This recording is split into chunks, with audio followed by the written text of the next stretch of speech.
Hello dear students, welcome to the online education and myself Ritesh Jain. I will teach you the subject chemistry.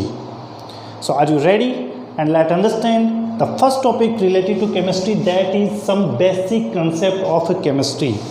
But first of all, for class 11th student who are taking the science, I will tell you what is the science. What is the science? So first of all, we will understand what is the science. To know about anything or any substance, first of all we collect some information for that substance.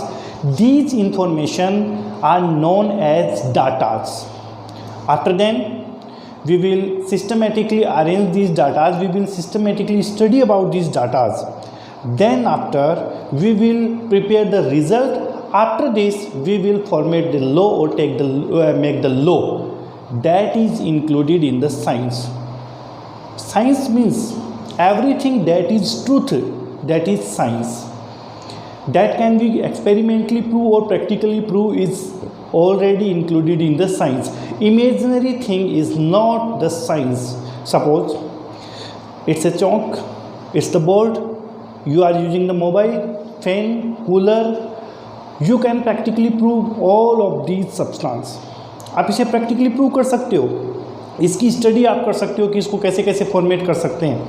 ठीक है. So all these things are included in science. But I am talking about soul. Soul, you can only imagine about the soul.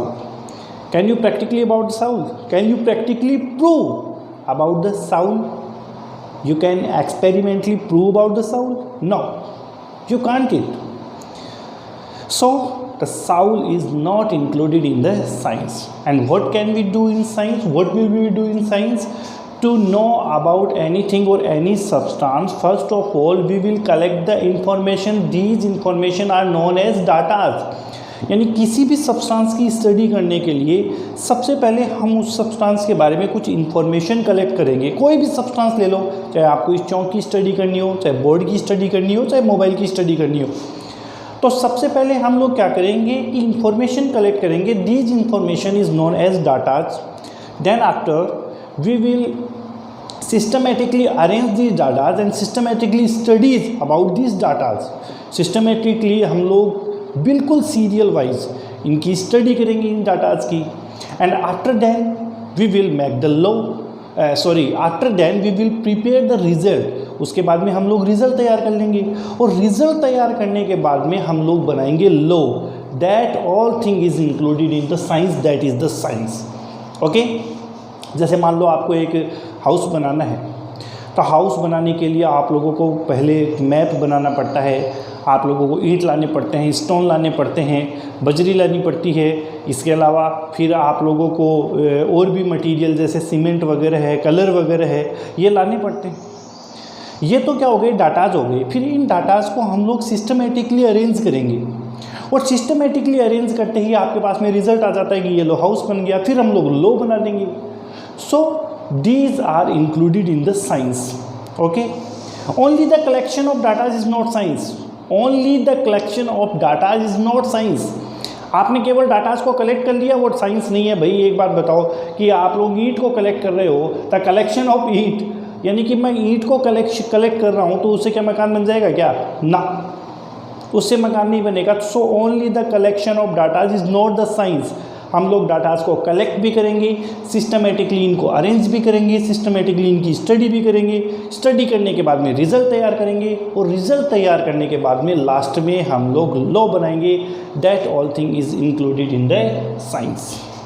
Okay. लेकिन देखो, आप लोग science subject ले रहे हो तो पहले तो मैं आपको बता दूं कि साइंस में आप लोग 3 ऑप्शनल सब्जेक्ट ले रहे हो अपनी इच्छा से.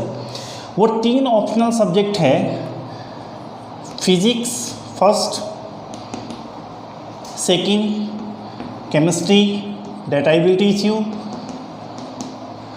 Third some student take math and some students take bio.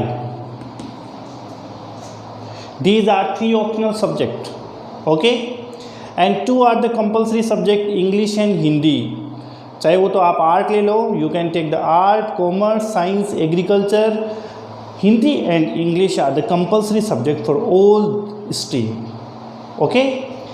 लेकिन साइंस में आपके ये 3 ऑप्शनल सब्जेक्ट रहेंगे, फिजिक्स, केमिस्ट्री, कुछ स्टूडेंट्स मैथ ले रहे हैं, कुछ स्टूडेंट बायो ले रहे हैं, okay. I will teach you the chemistry. लेकिन कोई भी सब्जेक्ट हम पढ़ते हैं, first of all we will know everything about the subject, कि हम जो सब्जेक्ट पढ़ रहे हैं सब्जेक्ट का रोल क्या है, यानी कि केमिस्ट्री का साइंस में क्या रोल है, and in this subject what will we study, हम लोग किस चीज़ की स्टडी करेंगे। So let understand about the chemistry, okay. Chemistry, understand, chemistry is the branch of natural science. It is the branch of natural science which deals with the study of matters, which deals with the study of matters or chemicals, or I can say the atoms or molecules are studied in the subject chemistry. यानी कि chemistry जो है वो science की branch है जिसके अंदर हम लोग मैटर्स और केमिकल्स या कोई एटम्स है या मॉलिक्यूल्स जो है उनकी स्टडी हम लोग करते हैं, वो केमिस्ट्री होती है, ठीक है। अब बात यहाँ पर आ गई वेट मैटर्स की। What is matter? The substance which occupied any part of this space और हैज़ एनी मास और weight is known as matter. यानी कोई भी सब्सटेंस क्यों ना हो, ये जो जितना स्पेस है, यूनिवर्स है, इसका कोई ना कोई पार्ट कवर करता हो या फिर जिसका कोई ना कोई मास हो, उसको हम बोलते हैं मैटर, उसको हम मैटर बोलते हैं। Now you see everything around to you, आपके चारों ओर जितनी भी चीज़ें हैं उन सबको देखिए, जिसे आप प्रैक्टिकली भी प्रूव कर सको, यानी वो साइंस तो होनी चाहिए। अब जैसे मान लो ये चौक है, बोर्ड है, मोबाइल है, या क्लाइमेट के अंदर जितनी भी गैसेज है सबको आप देख लीजिए, ठीक है। इस स्पेस का कोई ना कोई पार्ट तो कवर कर रहे हैं, बिल्कुल कवर कर रहे हैं, और इनका कोई ना कोई मास तो होता ही है, कोई ना कोई वेट तो होता ही है। So everything around to you is matter and matters are studied in the chemistry. यानी कि आप ये कहने लगे कि सर हमारे चारों ओर तो सारी चीज़ें ही मैटर है और सबकी स्टडी हम केमिस्ट्री में करें, तो हम अकेले इसकी स्टडी कैसे कर सकते हैं। सो केमिस्ट्री को भी फिर कई पार्ट के अंदर डिवाइड कर दिया, ओके। सो केमिस्ट्री की भी बहुत सारी ब्रांचें निकल गई, ताकि अलग अलग ब्रांच में हम कोई किसी पर्टिकुलर सब्सटेंस के बारे में, थिंग के बारे में हम लोग स्टडी कर सके। सो let understand about the scope of chemistry. Scope of chemistry, okay. Scope के बारे में देखेंगे, but first of all a question put up in mind that the word chemistry, how the word chemistry originate, इसको chemistry क्यों कहा। तो देखिए समझिए, पहले तो the word chemistry is originate from the Greek word कीमिया। The word chemistry is originate from the Greek word कीमिया विच मीन्स केमिकल्स और मैटर्स। यानी कि ये जो केमिस्ट्री वर्ड है ना, ये ग्रीक वर्ड कीमिया से है, और कीमिया का मीनिंग होता है मैटर्स और केमिकल्स, और आपको पता ही है मैटर्स और chemicals are studied in the chemistry, okay. So अब ग्रीक में तो इनको कीमिया बोलते हैं, कीमिया से ही बन गया केमिस्ट्री। तो ऐसे ही केमिस्ट्री वर्ड जो है वो ओरिजिनेट हुआ है, ये जनरेट हुआ है, okay. But first of all we will understand about the scope of chemistry. What is the scope of chemistry? First of all, in 11th and 12th there will be 2 books in chemistry. First is set to inorganic chemistry and second is set to organic chemistry. लेकिन इसी में ही अलग अलग ब्रांचें हैं, जैसे जैसे chapter आते रहेंगे तो उन ब्रांचों के बारे में सबसे पहले हम लोग देखते रहेंगे कि इसमें हम लोग क्या पढ़ेंगे। लेकिन जनरली कुछ ब्रांच के बारे में हम लोग डिस्कस कर लेते हैं। मेनली 2 ब्रांच बताई जाती है 11th और 12th में। First is inorganic chemistry. Inorganic chemistry, so let understand what is inorganic chemistry. Inorganic chemistry, the branch of chemistry, अब ये केमिस्ट्री की ब्रांच हो गई ना, the branch of chemistry which deals with the study of minerals and ores, is known as the inorganic chemistry, or the branch of chemistry in which we will study about the minerals or ores is known as the inorganic chemistry. Okay, यानी कि inorganic chemistry में हम लोग minerals and ओरीज की study करेंगे. Now another question, put our mind, what is minerals and what is ores? Minerals, see this word carefully, minerals, mine, the substance और the metals which are obtained from the mines is known as the minerals. यानी कि हम लोग जो भी mines से obtain करते हैं ना, खोद करके ज़मीन से निकालते हैं, उसे हम बोलते हैं मिनरल्स बोलते हैं. जैसे मैं कॉपर सल्फेट को ज़मीन से निकाल रहा हूँ खोद करके, so this is the minerals. मैं जिंक सल्फाइड को निकाल रहा हूँ, दिस इज़ द मिनरल्स. मैं कॉपर ग्लास, कॉपर सल्फाइड को मैं निकाल रहा हूँ, दिस इज़ द मिनरल्स. मैं बॉक्साइट को निकाल रहा हूँ, bauxite Al2O3 2H2O, this is the minerals. तो ये होते हैं मिनरल्स जिसे हम बिल्कुल माइन से ऑब्टेन करते हैं, वो मिनरल्स होते हैं. Now let understand about the ores. Ores are also mineral. अब मैं कह रहा हूँ कि ओरीज भी मिनरल्स है. Then you will ask me, then what will be the difference between ores and minerals? आप लोग बोल रहे, आप बता रहे हो कि ये ओरीज मिनरल्स ही होते हैं, तो फिर इन दोनों को अलग अलग वर्ड क्यों नॉमिनेट किया गया है? What will be the difference between ores and minerals? Let's see carefully, understand carefully. Ores are also minerals, but those minerals by which we can easily obtain any metals at low expense is known as the ores.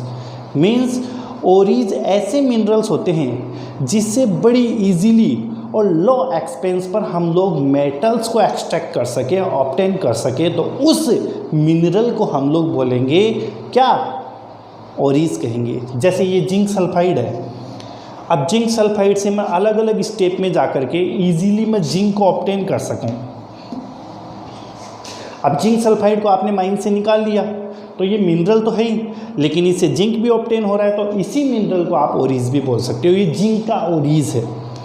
Copper sulphate से आप copper को extract कर रहे हो, obtain कर रहे हो easily लो expense पर, तो कॉपर सल्फेट को आपने ज़मीन से निकाल लिया, it means it is the mineral.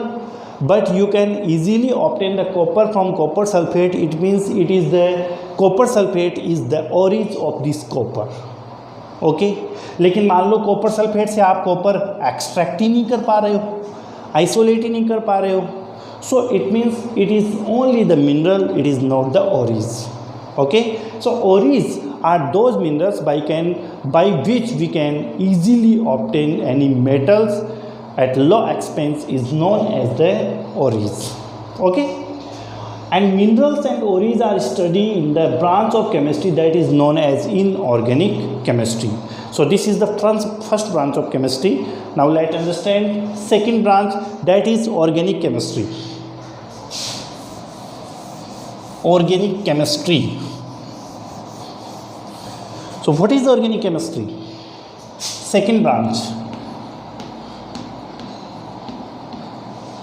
organic chemistry. Organic chemistry,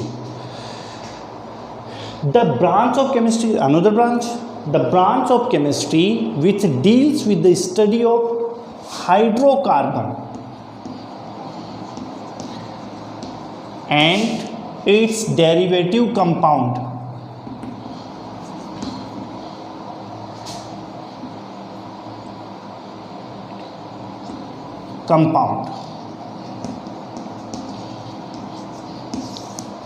Hydrocarbon and derivative compound is studied in the branch of chemistry that is known as organic chemistry.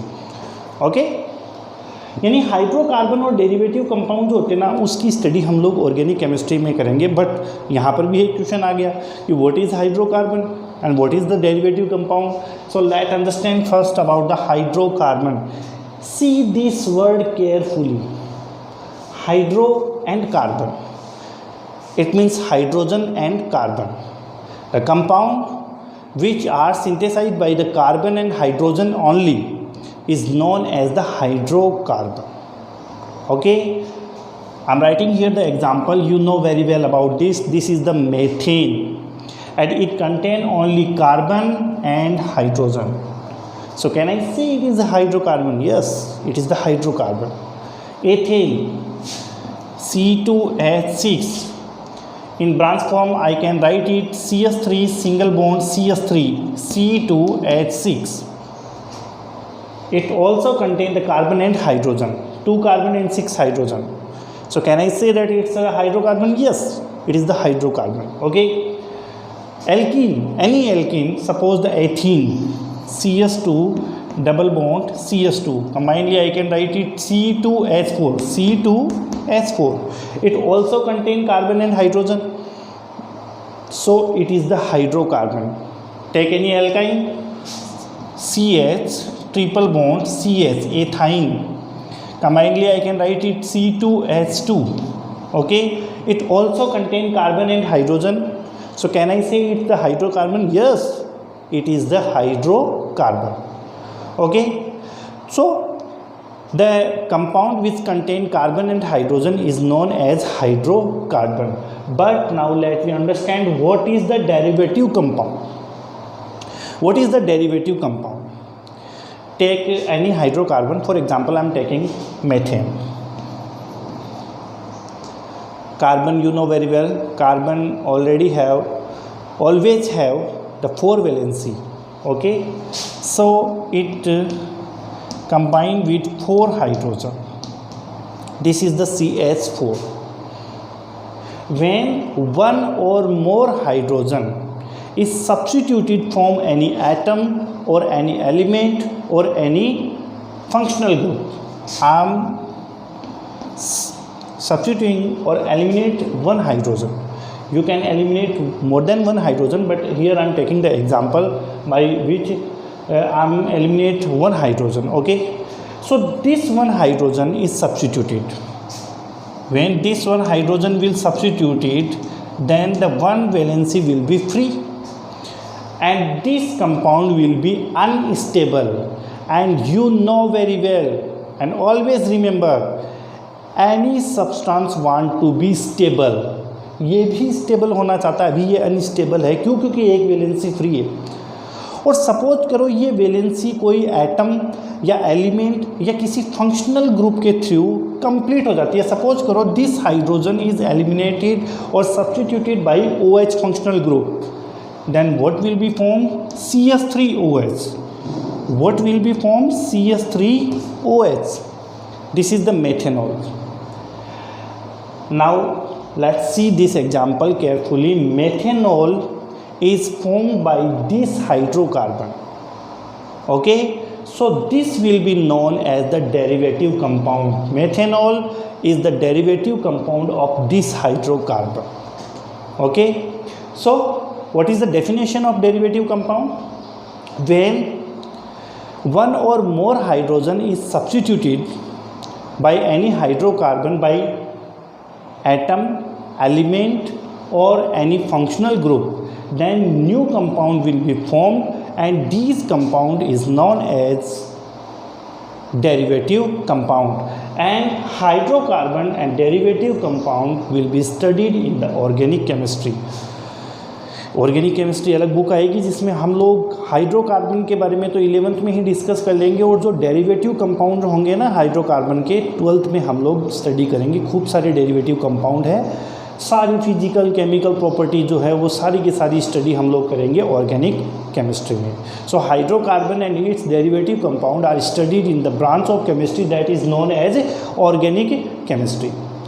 Now let understand the another branch of chemistry, third branch of chemistry, that is physical chemistry, and also very important branch.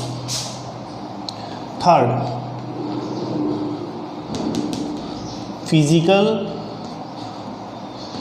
chemistry. What is the physical chemistry? The branch of chemistry in which we will study about some basic fundamental principles, some basic laws, physical property of any substance are studied in the physical chemistry. कुछ एक fundamental principles है, laws है, और कुछ एक physical properties जो है वो फिजिकल केमिस्ट्री में स्टडी की जाती है। बहुत इंपॉर्टेंट ब्रांच है physical property. What is the physical property? Any property of substance, any property of substance which can be visible or measurable by nothing change in chemical composition of those substance is known as the physical property। यानी कि कुछ एक ऐसी properties होती है किसी भी substance की जो विजिबल होती है, मेजरेबल होती है, केमिकल कंपोजिशन को चेंज नहीं करना है, बिना केमिकल कंपोजिशन को चेंज किए अपन क्या क्या देख सकते हैं, उसमें क्या क्या चीज़ें मेज़र कर सकते हैं, वो फिजिकल प्रॉपर्टी होती है। जैसे मान लो किसी का कलर मेजर करना है, बिल्कुल आप कलर देख सकते हैं, स्मेल मेजर कर सकते हैं, मास मेजर कर सकते हैं, वॉल्यूम मेजर कर सकते हैं, डेंसिटी हम लोग मेजर कर सकते हैं, मेल्टिंग पॉइंट है, बॉइलिंग पॉइंट है, ये सारी चीज़ें मेजरेबल हैं या विजिबल होती है। ठीक है, कि सोल्यूबिलिटी कितनी है, ठीक है, वाटर के अंदर सोल्यूबल है कि नहीं है, बेंजीन में सोल्यूबल है कि नहीं है, ये तो ये सब फिजिकल प्रॉपर्टी है। And the physical property are studied in the physical chemistry. बहुत इंपॉर्टेंट है क्योंकि अब फिजिकल प्रॉपर्टी है, मेजरेबल चीज़ें इसमें आती है। इसका मतलब तो ये हुआ ना कि जो न्यूमेरिकल पोर्शन बनता है वो सारा फिजिकल केमिस्ट्री से बनता है केमिस्ट्री में। और अक्सर बच्चे जो स्टूडेंट्स जो होते हैं ना वो न्यूमेरिकल्स में गच्चा खा जाते हैं, माथ न्यूमेरिकल्स में खा जाते हैं। लेकिन आपको टेंशन लेने की ज़रूरत नहीं है, आप लोग फ्रॉम वन डे आज से मेरे साथ पढ़ते रहिए, कोई न्यूमेरिकल में प्रॉब्लम मैं नहीं आने दूंगा। Okay, so this is the physical chemistry. बहुत इंपॉर्टेंट ब्रांच है, 3-4 चैप्टर 11th में है, 3 चैप्टर 12th में है, फिजिकल केमिस्ट्री से related. Okay, another branch that is analytical chemistry.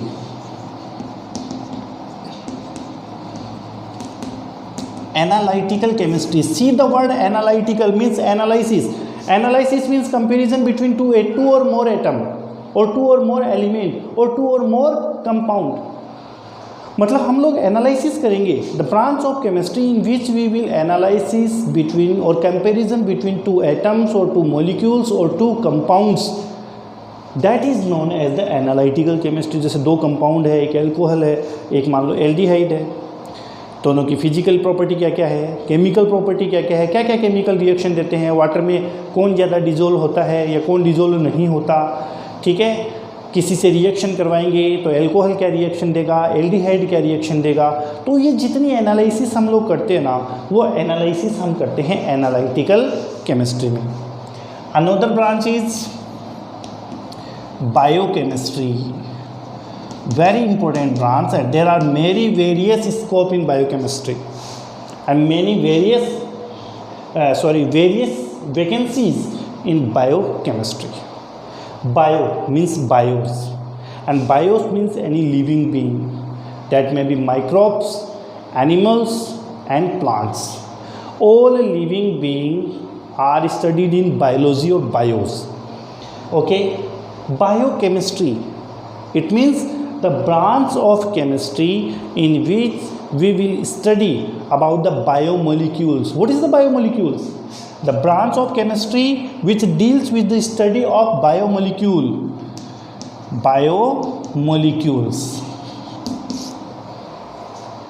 Okay, so in this branch we will study about the biomolecules.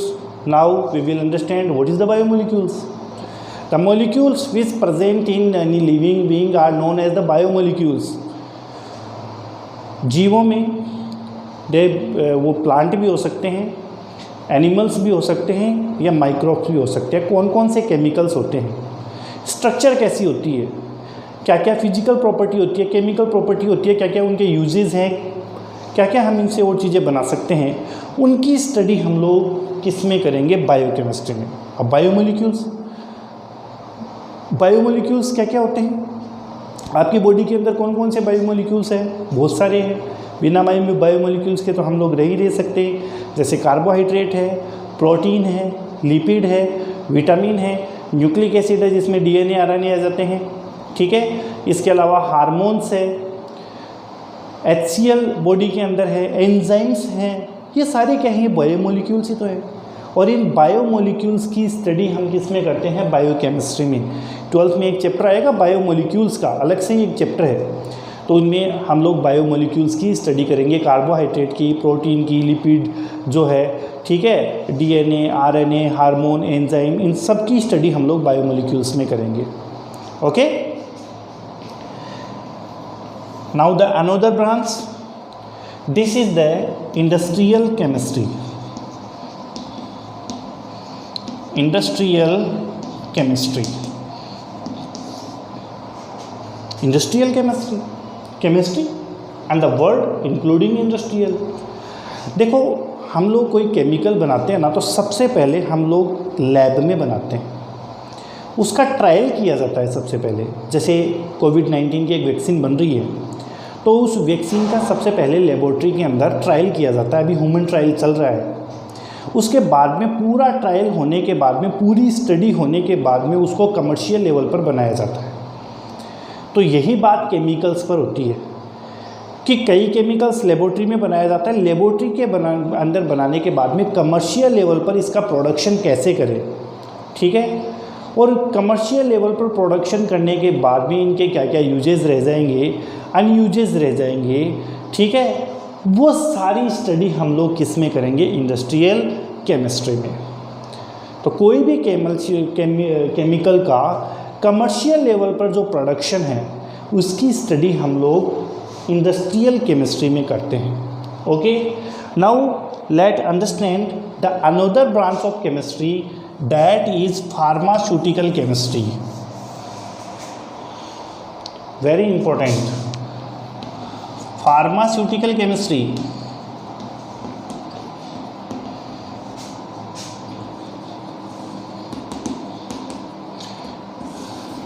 And there are many vacancies in pharmaceutical chemistry. What is the pharmaceutical chemistry? The branch of chemistry in which we will study about the medicines. Tablet manufacturing हो, चाहे capsule manufacturing हो, medicines को कितनी doses में बनाया जाता है, उसका केमिकल कंपोजिशन क्या क्या है, उसके साइड इफ़ेक्ट क्या क्या है, यूजेस क्या क्या हैं, अनयूजेस क्या क्या हैं, कितनी अमाउंट में किस मेडिसिन्स को लेना चाहिए, कोई शरीर में बॉडी में डिजीज़ हो जाती है तो कौन सी मेडिसिन्स लेनी चाहिए, कौन से केमिकल्स की कमी होने पर कौन सी मेडिसिन्स लेनी चाहिए, उन सब की स्टडी हम लोग करते हैं फार्मास्यूटिकल केमिस्ट्री में। And there are many vacancy in pharmaceutical chemistry.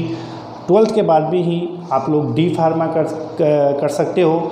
D pharma करने के बाद में एक मेडिकल स्टोर खोलने का आपके पास में एक लाइसेंस आ जाता है। बी फार्मेसी कीजिए, बी फार्मेसी करने के बाद में आप किसी भी जो टैबलेट मैन्युफैक्चरिंग या मेडिसिन्स वाली कोई भी कंपनी हो उसमें आपको जॉब मिल जाती है। एम फार्मा कीजिए, एम फार्मा करने के बाद में बहुत बढ़िया स्कोप है। इसके अलावा एम फार्मा करने के बाद में आप लोग MBBS के जो स्टूडेंट्स हैं उनको भी स्टडी करवा सकते हो। सो देर आर द वेरी और the several vacancies in pharmaceutical chemistry. Okay, so there are many branches of chemistry. The most important thing that is in chemistry we will study about the matter and there are several branches of chemistry. अगर मैं केवल branch के बारे में ही बताने लग गया तो अगले 3 और 4 लेक्चर तो केवल ब्रांच में ही चले जाएंगे, ठीक है। तो बहुत सारी ब्रांचेस हैं, जैसे जैसे चैप्टर हम लोग पढ़ेंगे तो जो ब्रांच आएगी तो हम लोग उसके बारे में मैं आपको एक्सप्लेन करूँगा सारी ब्रांच के बारे में। लेकिन मेन चीज़ ये है कि in chemistry we will study about the matters and in next video I will tell you about detail in matter. हालांकि मैटर्स जो है एक 5th चैप्टर आएगा स्टेट ऑफ मैटर, उसमें डिटेल में पढ़ेंगे, लेकिन थोड़ा सा मैटर्स के बारे में अगले वीडियो में हम लोग स्टडी करेंगे। ओके, वीडियो को प्रॉपर देखते रहिए। Thank you so much.